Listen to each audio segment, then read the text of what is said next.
Hello, welcome to this very special edition of the Pace Report, reporting live here at the Flushing Town Hall here in Flushing, Queens.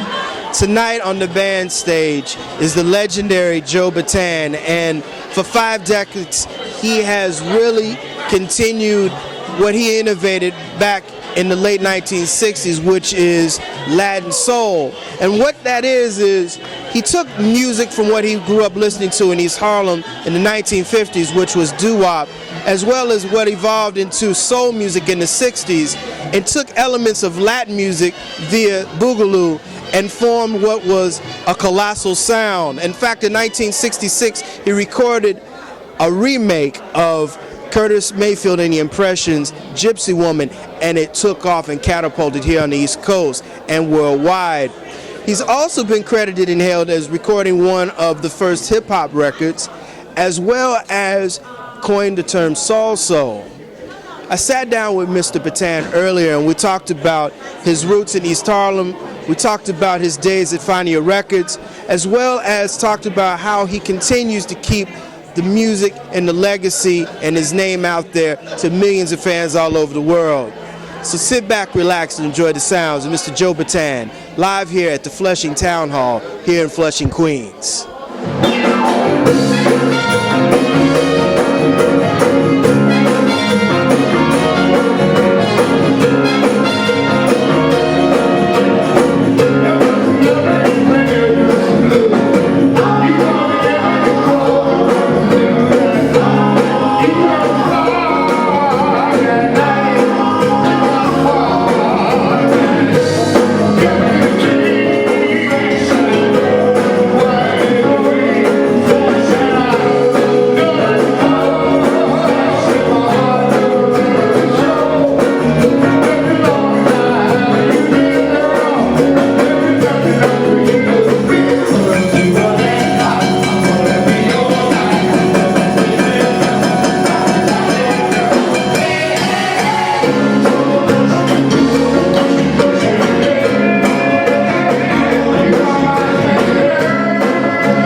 Joe, you have really been through ups and downs and a lot of ups.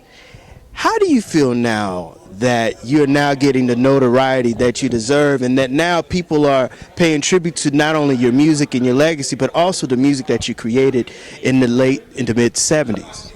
Well, it's exciting. You know what I mean? Somebody wrote in the London Times, he says Joe Bataan had no idea what he was doing when he coined the name Salsoul. And, ironically, that's partly true. That was my dream, to create a Latin soul Motown, but had no idea how big it would have became. Like it was the dance label of the world. And to have gone through all those different episodes in my life, at first was a little discouraging because you felt people didn't understand where I was driving. But now here it is in my twilight, and I seem to be playing all over the world. People are starting to recognize it. It's better late than never. That's what I can say. You're a man that's very fortunate because you escaped death twice, and you've also, in the period of 45 years, you have really kind of brought a whole nother vibe and swag to the music. In fact, it was the 60s when you kind of brought your whole name, your whole swag to what you were doing musically. That's true. That's true. You know, after I was released from reformatory, it was my dream. I had sung doo-wop for many years in the hall in the streets of Harlem, and it wasn't until I started that band in 1966 that I first started to get recognized, and I had to come in through a different vein, which was Latin, but actually blended in with my rendition of soul, and it became Latin soul, which is sort of like a household name now. Let's talk about your origins in Spanish Harlem, which is right over yonder. Right. Your father was Filipino and your mother is African American. And how did you get involved with Latin music? I mean, because you technically by default you a brother, but you got into Latin soul. Well, look, I lived in Spanish Harlem, number one. I blended in. People always took me to be Hispanic, you know, and then I could speak the language. You know, I had to learn because most of my friends were Latinos. You know, of course, we had blacks that lived in the neighborhood, not as predominant as Latinos in Spanish Harlem. And, of course, having learned the language, you start to learn the culture, you know, and all my friends spoke Spanish. So me learning this, I learned music also. And it was exciting to me because at first we did doo-wop, which everybody was doing back then. They were called like New Yorkers. That means Puerto Ricans from New York. And I was no different. I blended in, and when I got released and came home, I started to continue my doo-wop singing, and some of the guys in the neighborhood said, Joe, we don't do that anymore. We're doing salsa. It wasn't coin salsa at the time, but we're doing mambo and cha-cha-cha. And I said, yeah, what is that? And lo and behold, I went to a rehearsal with this guy who was a band leader that was playing, and he sort of got upset that I attended his rehearsal, and that's when I made up my mind that I was going to play this type of music. And the rest is history, because it was God sent, because it allowed me to get into a field that was overcrowded with talent. You had Smokey Robinson, the Heartbeats, the Flamingos, I mean, Jackie Wilson, all these heavyweights. Where was Joe Bataan going to fit in here? So having created my own sound allowed me to enter this wonderful field of music.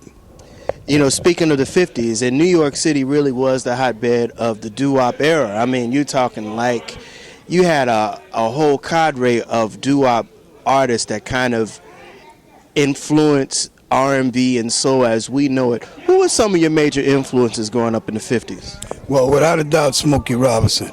I mean, if you really listen to Smokey Robinson's songs and his lyrics, one of the greatest composers that ever wrote a song. And his earlier works with Mary Wells, and a lot of them, if you listen very carefully, he was actually doing cha-cha with English. Two Lovers. Yes, many of his songs, but people didn't coin it cha-cha. They just knew they loved that sound of Smokey's. And it was a natural thing for me because that beat, it incorporated into what I was doing, you know. So then along came Frankie Lyman. Of course, he was my idol, you know, and following his showmanship on stage was another thing that I tuned into at a very young age. And of course, the groups, you know, the Heartbeats, the Solitaires, I mean, you name it. We went on to the Del Vikings. I mean, you can go on and go on and go on. But they were a great influence because at that time we played our records consistently throughout the years. If you had a hit one day, it might have lasted 5 years in the neighborhood.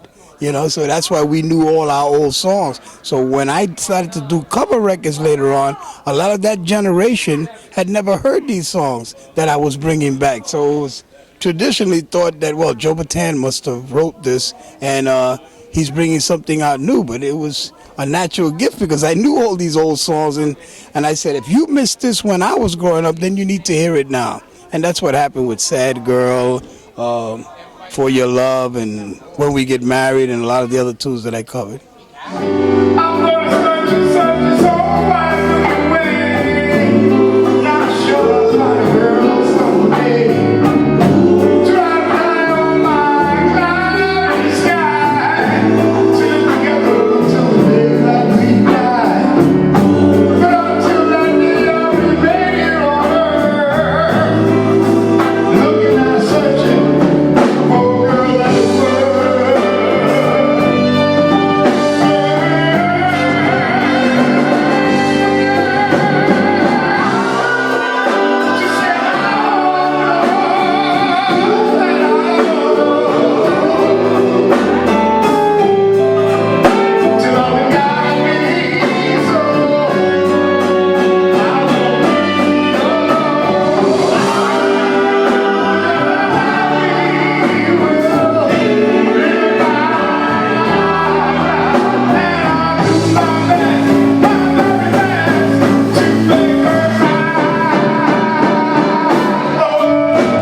remember you telling me a story the first time I met you about when you were in reformatory, you taught yourself how to play piano, and that was when you knew that you had a vision and you had some kind of feeling in your head that you were getting ready to record and perform something very special.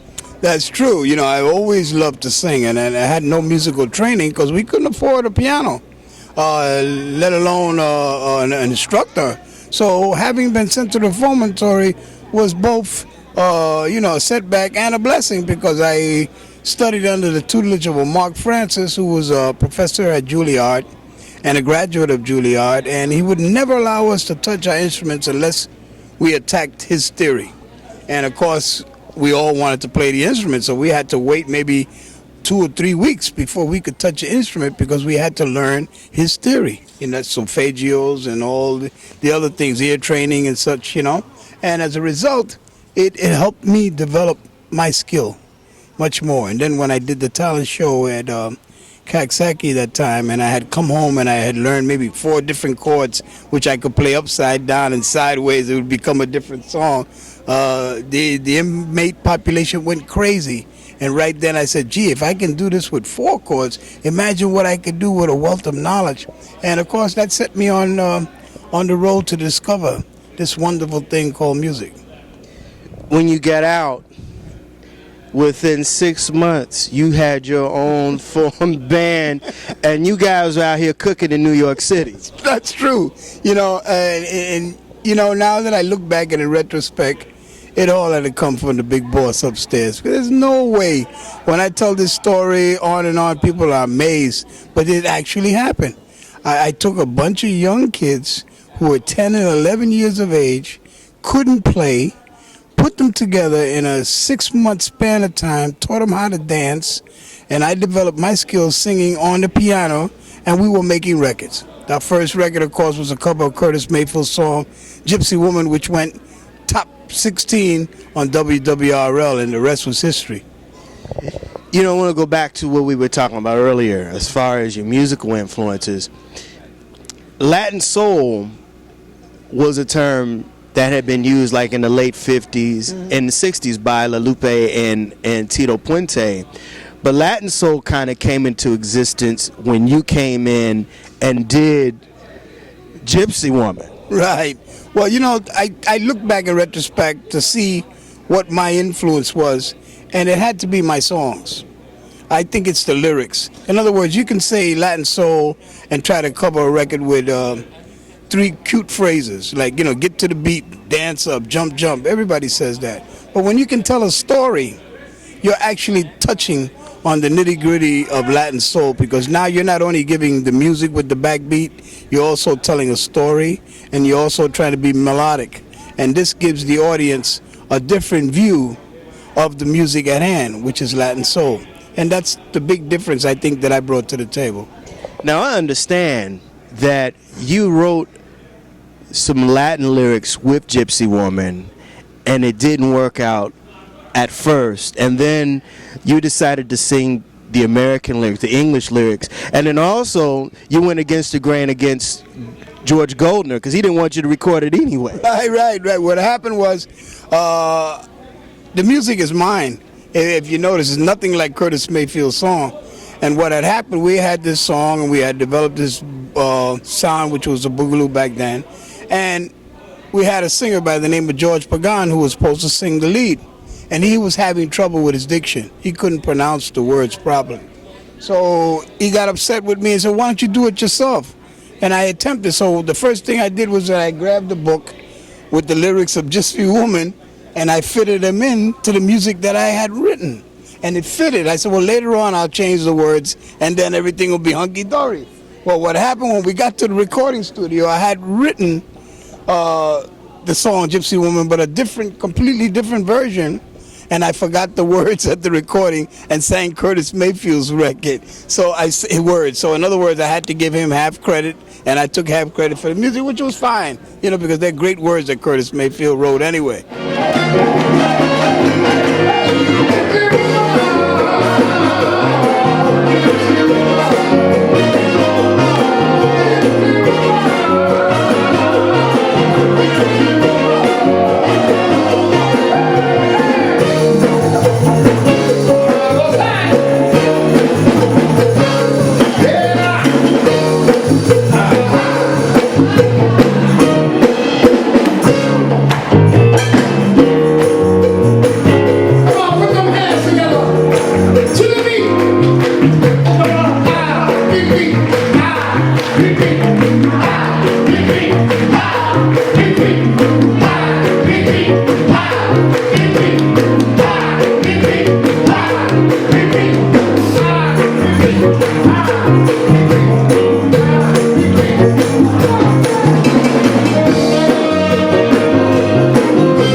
was the reaction from the Latin community when your music, especially as you were going towards the late 60s into the 70s, as this music kind of went into like the disco phase? It was kind of butting heads with each other. Was there any backlash or was there any resistance to the music that you were doing?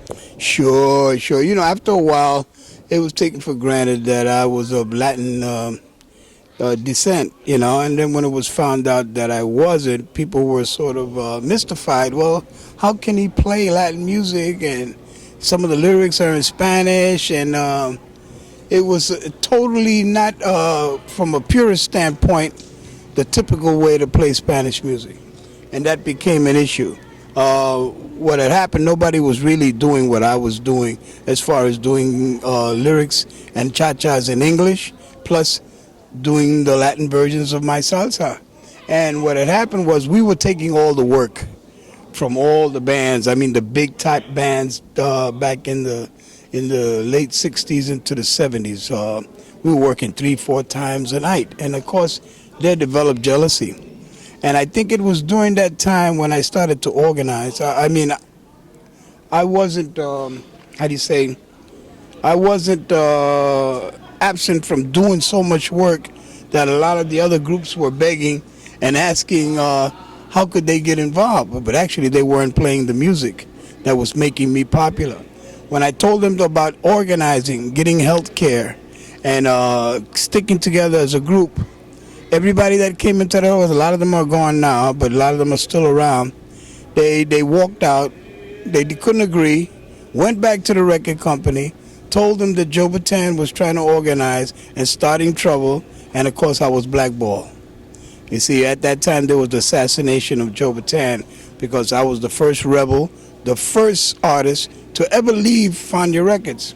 And because I didn't think the residuals were being distributed properly, and I questioned, and I stood up when no one else would. And as a result, they blackballed, took my records off the radio. And then there for a long stretch of period, maybe three years, Joe Bataan wasn't heard on the radio. And it wasn't until I restarted my career with Salsoul Records and developed that and showed them that Joe Bataan was an entity, and it wasn't just because of a record company, that I proved my main objective in life, and that was Joe Bataan can sing for the people. And as a result, it changed my life, and it allowed me to reach even a bigger audience, because now I went international. Rapo Clapo did for me what most artists only could dream of doing. I followed Sugar Hill Gang around the world with the 1 and the 2 record. They were 2, I was 1, I was 1, I was 2. The only place they didn't play me was in the United States, and that was because of the black ball. But eventually they did, and you know, the rest is history. So as a result of that, to this day, that song remains one of my biggest sellers, and it's probably one of the first rap songs that was ever produced in the world.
in the early 80s just walked away.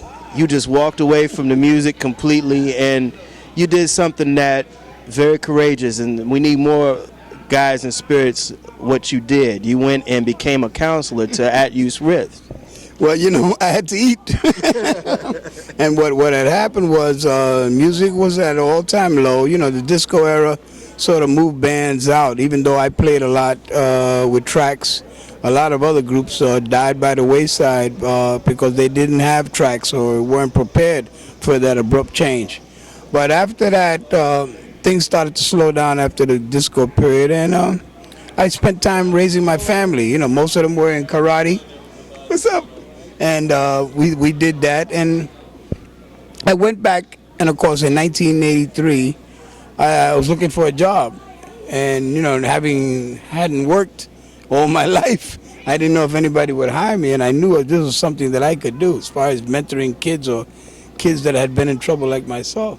So it was natural. When I got there, people were amazed. What are you doing here, Joe? You don't play no more? I said, no, I'm looking for a job.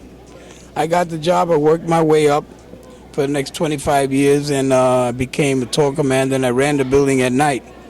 And I like to think that all of the hundreds of kids that passed through Spofford remember my my lessons. The spirit, health, and knowledge is what I gave them. I said, with those three ingredients, you can set the world on fire, and you can get your identity and your life back. And a lot of them have done it. They have written to me. Some of them have come and see me play, which is so gratifying to see them trying to do something with their life. You know, health, you got to take care of your body, right? Spirit, you got to believe in the big boss. He's the one that will guide. And knowledge, you can't let a day go by without learning something new. Right? It's criminal to let a day go by and not learn anything new. And that's what I base my life on. For the last 69 years, and you know, working there with troubled kids was really, how do you say, a turnaround for me, because I had stopped music abruptly and I was doing something totally new, and I excelled in it. You know, I never had to put my hand on a child. I was always able to speak. I was always able to demand respect from these inmates or kids that were in there, and it was gratifying just to go to work. Them kids made me come to work, and it's an experience that I probably never forget, and it was a way of me giving back.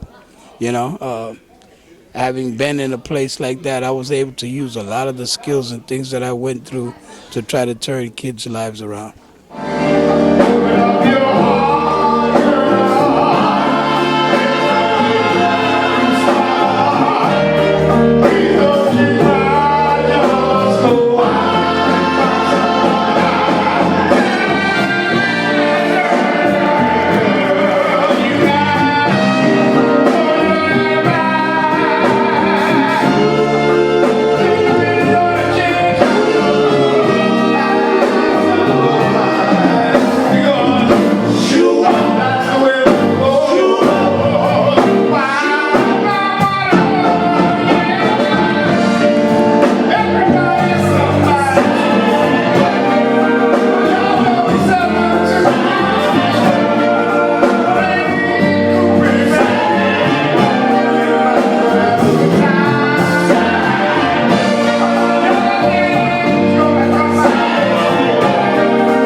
Joe, what does soul music mean to you? Well, soul music, being honest, is black music. But you know, soul can be described anybody that has this particular soul in their hearts and what they project. You see, they say in scriptures, it's not what comes in, it's what comes out of the heart. And when you have legitimate soul, it comes from within art, and it comes out, and it becomes soul, and it becomes a feeling that people recognize and feel instantaneously. And of course, it's always been recognized as with black folks singing, you know, but There's white soul, there's Asian soul, there's all kinds of soul. There's Latin soul. You know, so soul really actually is the pulse of one's heart. You know, and it's what you project into a particular culture that you want to exhibit to the people. That'll do it again for another edition of the Pace Report, reporting live here at the Flushing Town Hall here in Flushing, Queens. I'd like to personally thank the legendary Joe Bataan for his time, as well as the staff and management here at the Flushing Town Hall. As always, please visit my website, www.thepacereport.com, for my weekly column as well as my past segments. Until next time, remember, if it's in the groove, it'll make you move. Until next time, peace.